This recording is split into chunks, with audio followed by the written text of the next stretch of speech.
Hello and welcome to the Urban Madness Workshop. Update on the bike. Got the seat pan sitting on top. That was so I can install all the electrical, put the battery back in it. Just getting it ready for a test fire. Got the crankcase drained.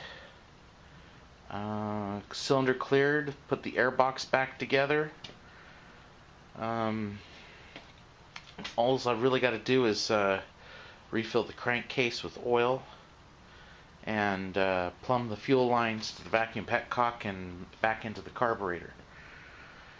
The other thing is my mirrors came today, so I've got them on the bike to kind of get an idea of what they're going to look like.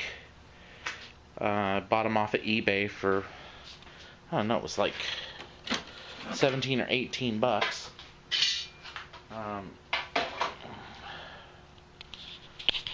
Next I gotta do something about this windshield's horrible. These mirrors, pretty happy with them. They've got a lot of adjustment. You can adjust them up and down here. Then you can pivot the heads, and of course the whole arm rotates. I don't have them tightened down yet, obviously, because I've got the dash all tore apart on it, and they're gonna have to come off before I can put the dash back on. Of course, I've got the fake carbon fiber as well. They seem like they're pretty well built.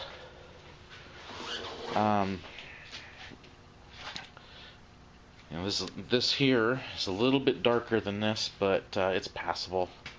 I think it'll look fine. I had some painting to do. Let's see. The only thing I'm concerned about is these are a bit on the small side. Let me get back over here. You can kind of see a little bit small for the scale of the bike, but I think it'll be alright. I'm hoping they're big enough for riding, but with the adjustability that they have, I think we'll be just fine. It's head and shoulders above what it had. Let's see, what else we got going on. I still got to pull the nose off of it. I started sanding. This was scraped up real bad in here where it had landed on its side. So I've got this all smoothed all out. Started wet sanding the nose, getting some of that orange peel down, knocked down, so I can have a nice smooth surface to paint on. But before I can really go on too much more, I've got to actually pull the plastics and the lights and stuff so I don't ruin them. Let's see. So all the plastics are going to come off, including this guy here. Did a lot of cleanup work. I can't believe what a mess the wiring is on it, and the alarm just sits there. I got to find out how I can remove that without causing problems. The guys on the forum were, one of them was telling me how to test the stator in it, so I can test the stator, see if it's good. Stator's bad. Well, it's a mess to change it, but it's an afternoon. It's drained the crankcase. The hardest part is pulling the oil line that wraps around the engine off of it. It's messy because you're dealing with not just oil but coolant also. But pull all that, change it, and gives it a coolant flush too at the same time, which wouldn't be a bad thing on this bike. But if I don't have to change the stator, I'll be happy. If I can just find it is a simple wiring problem, I'll be happy. Either way, I'll be happy. I get this thing charging. I still got a little bit more cleanup work to do on the seat pan. Somebody was telling me, oh, put an electric fuel pump in it. Don't need it. Gravity fed. That's why that vacuum petcock is so important. Let's see, what else? I think I've got the way I'm going to paint it figured out, but I'm going to have to do a test panel. So I'm probably going to pull one of the panels I have laying around from this 50 over here. Oh, also, new seat. Probably going to pull one of these panels, paint it, do my test painting on it and see how it's going to work out. And then will be in like Flynn. I'm still debating on whether I'm going to change the grips and the throttle tubes on this thing. And go with something just a little bit, I don't know, a little bit nicer. These are pretty cheap feeling. I mean, they're not bad, but I actually like the grips on the Roar better. And it would be kind of nice to have something that looks a little bit less cheesy, but it is what it is.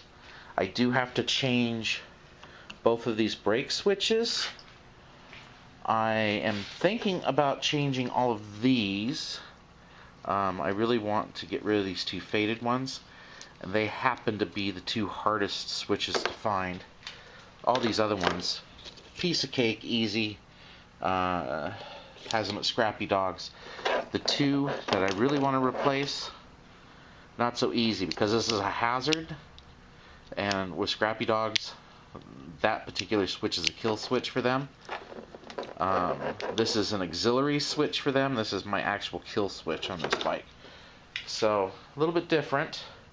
My buddy Shanky's, same configuration, same body. It's a 150, but that's the only difference.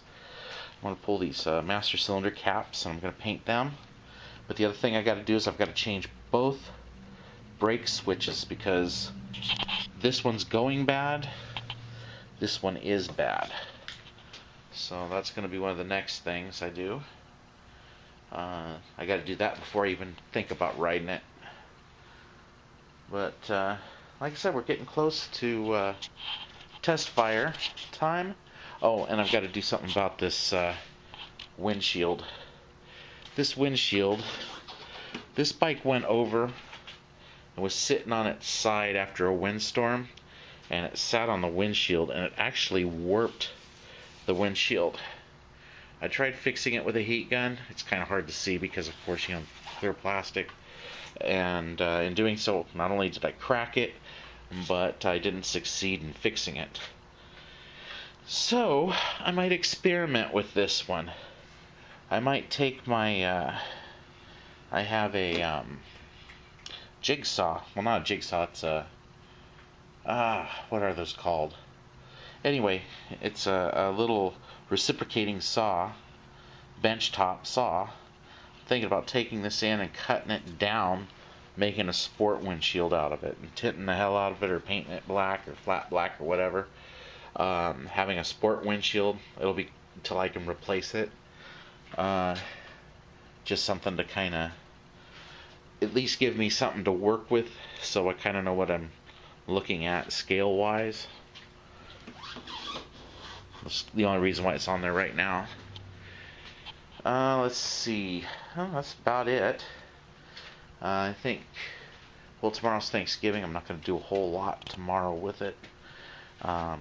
Friday, I'll probably test fire it Friday, take the nose off of it, take the bottom off of it. Of course, these floorboards have got to come off. Haven't decided what I'm going to do with these yet. I mean, they do so much better than the plain rubber ones, but they're not very pretty either. So maybe I'll use some metal cast on them, metal cast paint or something, kind of go with the paint scheme. I don't know yet. I'm going to replace all those little fender washer deals too, and the hardware, and try to dress it up a little bit. That's about where I am with it. So hopefully I'll get the test fire on Friday and give you another update then.